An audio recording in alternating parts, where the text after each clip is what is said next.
one of the workshops set up during the second international project reunion from Lisbon, Portugal, of the Comenius Multilateral Project Architeaching European Language Label 2011 was realized with the support of the most important newspaper in Portugal, the daily Diário de Notícias.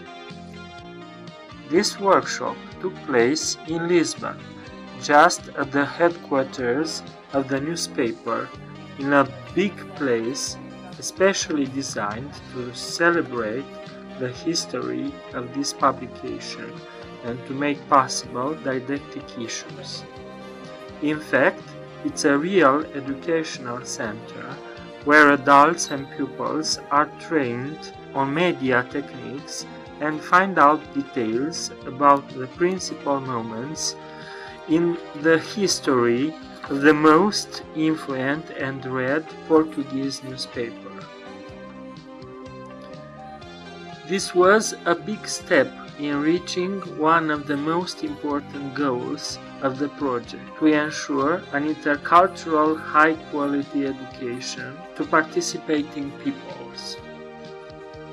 But the assistance to this workshop was not only composed by pupils, but also by teachers who attended with big curiosity the same stages in getting new information from the trainers, journalists at Diário de Notícias.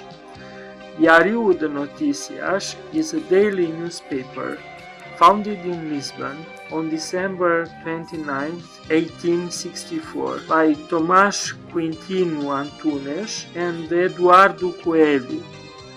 It gradually became one of the best-known Portuguese newspapers. Nowadays, it is a part of the press group owned by Control Investe, together with Jornal de Notícias. Famous Portuguese intellectuals were reporters and authors at Diário.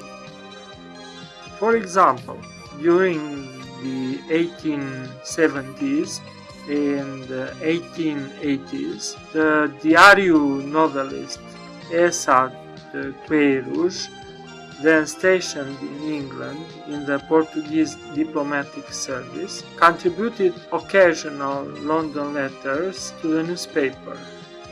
Some of these were published in book form as Cartas de Inglaterra. Music critic Joaquim Seabra Pessoa, best known for being Fernando Pessoa's father, also worked for Diário de Notícias from 1868 to 1893.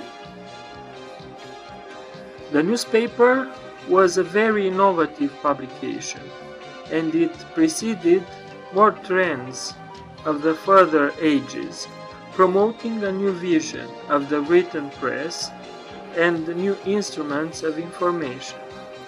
Diário de Notícias proposed from the very beginning to adapt a language to make comprehensible all news for all categories of public, for intellectuals as for less educated people.